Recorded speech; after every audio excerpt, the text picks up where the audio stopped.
Hi everyone, today we're going to learn about the Islamic pillars, the basic moral code of Islam, the general rules and rights they have to follow in order to be considered a good practicing Muslim.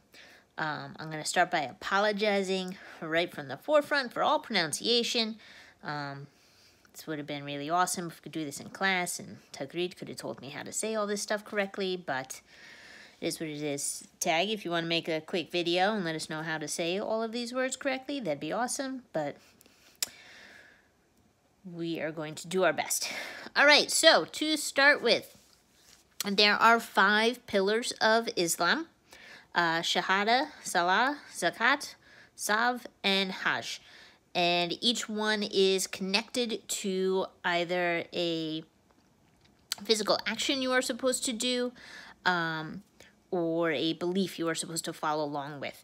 So we are going to look at each of them, the concepts of faith, prayer, charity, fasting, and pilgrimage, all together to understand each one, and also how they work together in that full concept of them being the pillars of Islam. As you can see from the image, you know, a pillar is like a column. It holds up a covering, a roof, and the idea is that it's supposed to distribute the weight evenly to create the strongest structure you can have. All right, so our first pillar is Shahada, which is faith, and this is a very simple concept. It's what must be recited before each formal prayer. Okay, it is considered testimony. So you've heard of testimony before. You've heard of like eyewitness testimony, where you are saying what you believe to be truthful. In this case, it's testimony by reminding that the purpose of faith and prayer is to hold God above all else. In this case, it is repeated in prayer. They'll repeat it a few times. The actual translation is, I testify that there is no God but God, and Muhammad is the messenger of God, which, going back to what we learned last class, really reiterates that concept that Islam is a religion that is obviously monotheistic, but it also holds God above the prophets.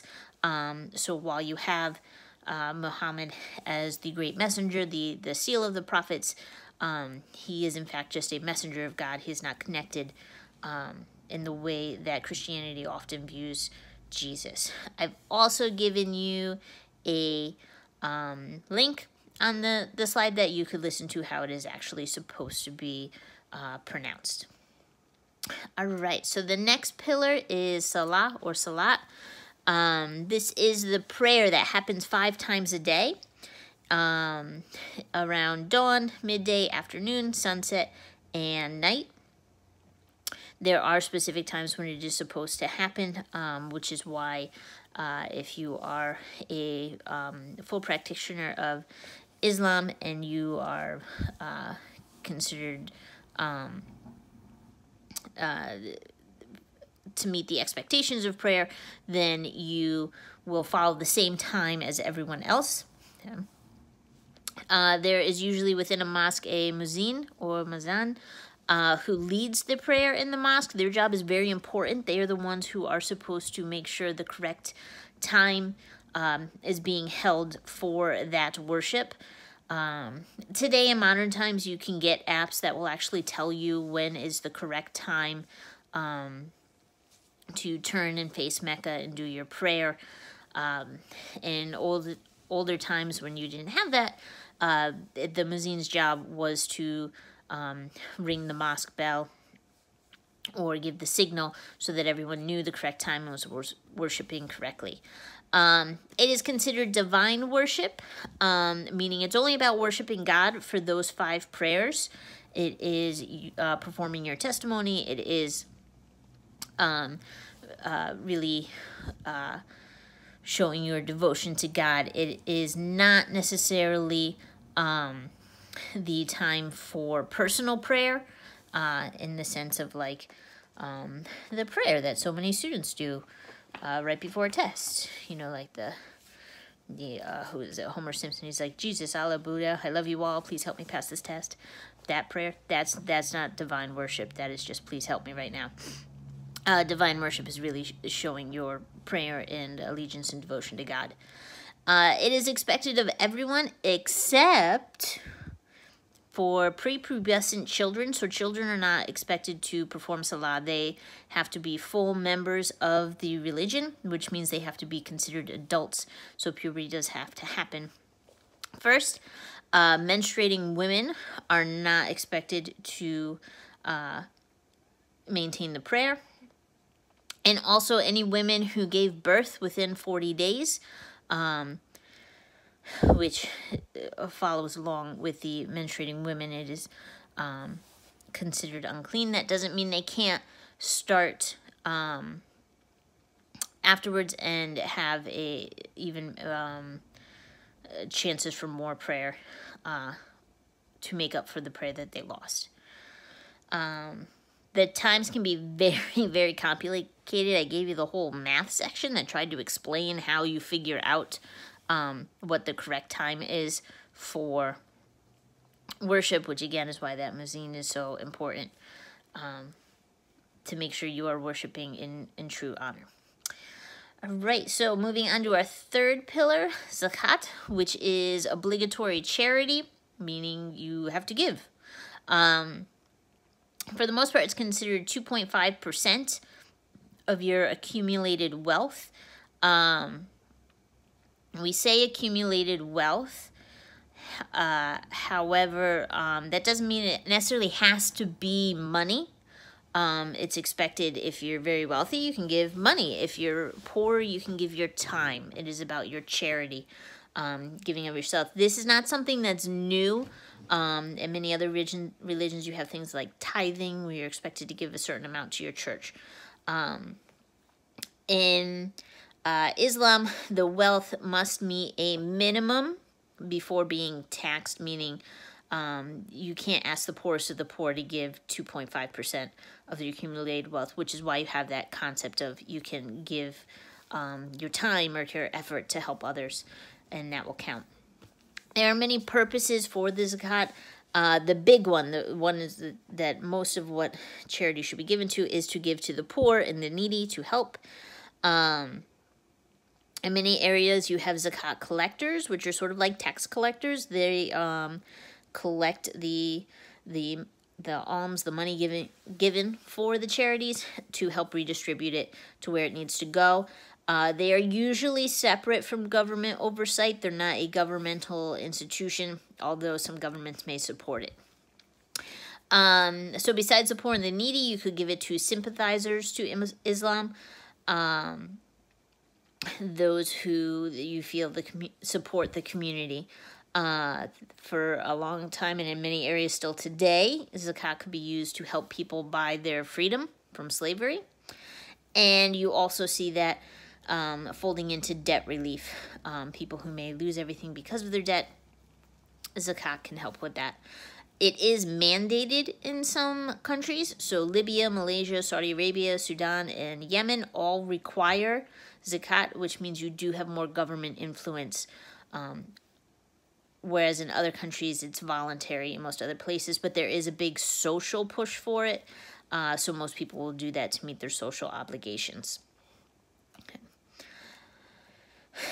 For conditions of zakat, okay, it's not just about giving money. You can't just write a check. So to start with, the giver must declare to God their intention to give the zakat. So you can't just write, you have to do it in prayer. You have to announce, I'm giving this as part of my charity. It must be paid on the day that it's due. You can't promise charity. You have to give it when it happens. And then after the offering, you can't exaggerate how much you gave. So you can't say, oh, yes, I donated that entire mosque, when you really just gave enough for a few bricks or the foundation. And as I mentioned, the payment must be in kind. So if you're wealthy, if you have a lot of money, you should be giving money. If you don't have much money, it should be good deeds and your behavior towards others and how you help. And the zakat must be distributed in the community from which it was taken. So that can be a little bit different because community can be defined a couple different ways. It could be the physical community. So if you make your living in Wallingford, your charity should be going back to Wallingford. However, it could also be a religious community. So if you're supported by the religious foundation within Wallingford, you could give it back to the church or organizations that the church sponsors, the mosque sponsors, or it could be a broader concept if you're earning it off of family money. So a family business, you can give the money back to family members in different countries. It is about how you're defining community, as long as you're following through with the purpose of it is to help. You can do additional voluntary charity. It's not like 2.5 and you stop.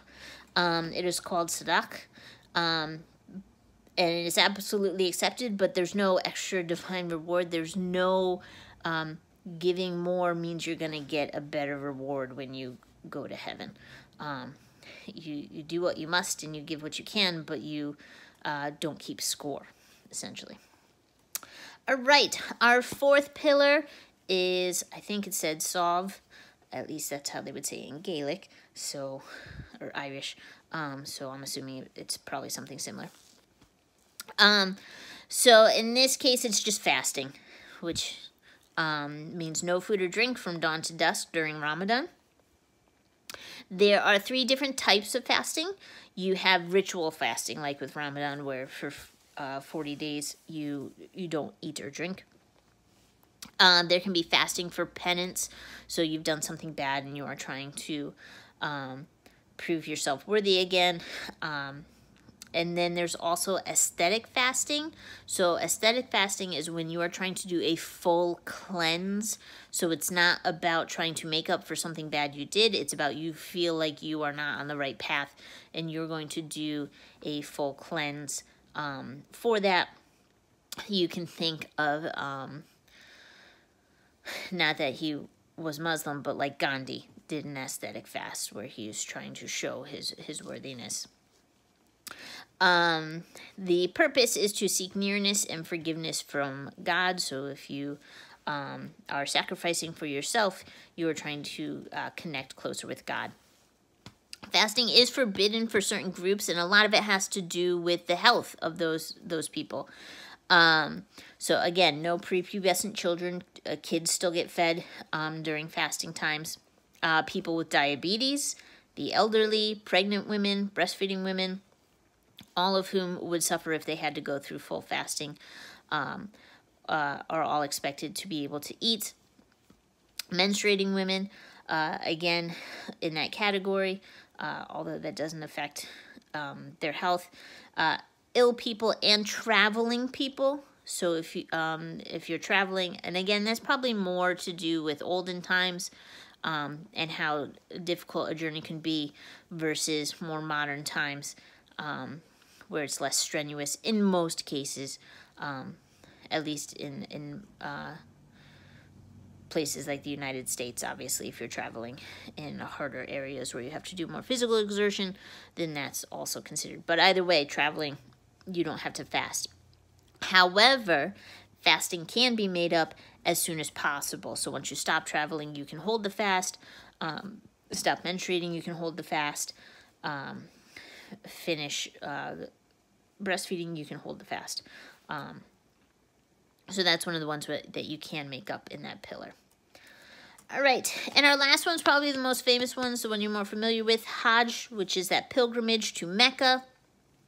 It occurs during the Islamic month of Dhul Hijjah, which is the final month of the Islamic calendar. And there's a lot of things you have to do in order to perform Hajj. It is not just you go to the black box. There are different rituals you have to do. When you are 10 kilometers away from Mecca, you have to change your clothes. You have to do that full cleansing, and you'll dress in the ihram clothing, which is two white sheets for men wrapped around them. It can vary for women and what they have to wear. Then there's major rituals that all happen around that area. You have tawaf, which means you walk 7 times around the Kaaba, which is the black box that you're going to circle around. And I can't remember right now what it is, but it's something like 3 times fast and 4 times slow, and it has to do with inner and outer, but there is a specific order you're supposed to do it in.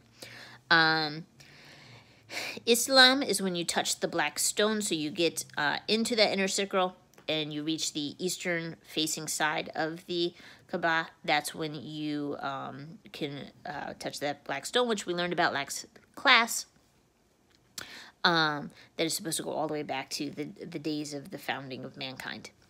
Then there is Sa'i. This is traveling 7 times between Mount Safa and Mount Marwa, which is outside of the Kaaba, and it is supposed to sort of mimic that traveling through the desert. And then the last one is Rami, which is stoning the devil in Mina. So in the area of Mina, you can sort of mimic expounding evil from you. Okay. It is a very intense series of rituals, which is why Saudi Arabia has had several issues regarding Hajj, because everyone is traveling to Mecca to do this. And if you remember, Hajj needs to be performed once in your life. And unfortunately, what happens is many people have to save up for the trip, and they often wind up waiting until they are elderly to go to Saudi Arabia to perform their Hajj. And Saudi Arabia is dealing a lot with people who are coming to do the ritual and then dying there, and having to deal with immigration issues and moving them back home to where they were. And a lot of times there's also the issue, up until very recently, you have massive bans on how women could travel in and out of Saudi Arabia. So they had issues where the husbands were dying and then the women were left without a male guardian to help them get back home, and they would have to stay till a son or a nephew or a brother or a cousin, someone, or even just a villager from their area could come and get them to bring them back home. So it's a very complicated issue. Okay. All right, so those are the 5 pillars of Islam. You have a simple assignment on the pillars of Islam that is graded, so you saw the updates. Hopefully the work moving forward will be graded. It's really simple. It's 2 questions. Please just answer them and turn it in when you are done. It is due by next class. There is no exit slip, so that is it for today. I will see you next class.